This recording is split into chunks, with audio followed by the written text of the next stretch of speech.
Mixed by Solo and Chin. چی گفتی؟ Solo and Chin. خفه شو. چی گفتی؟ Solo and Chin. چی میگه این مالت؟ چی داره برای گفتن؟ چی گفتی؟ آقا اصلا من کاریت ندارم، هوادار من کاریت نداره. او به خودت میدم. بابا اصلا تو خوب، تو خیلی پول داری، تو خیلی خفنی، با همه خوبا و بچه معروفا و همه بچه خوبا هم دوستی. این یکی ولی شیری خش. اصلا ایران نبود تو بودی، رپ نبود تو بودی.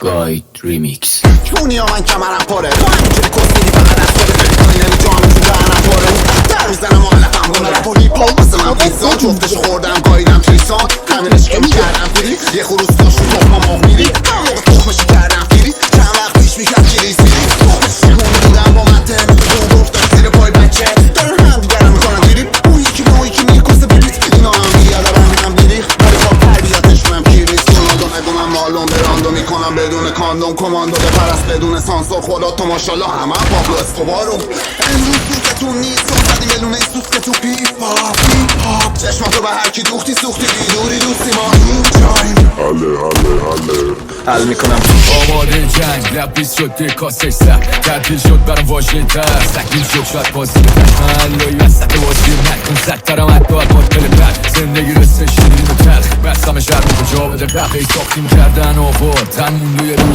مازاد خستم من این راه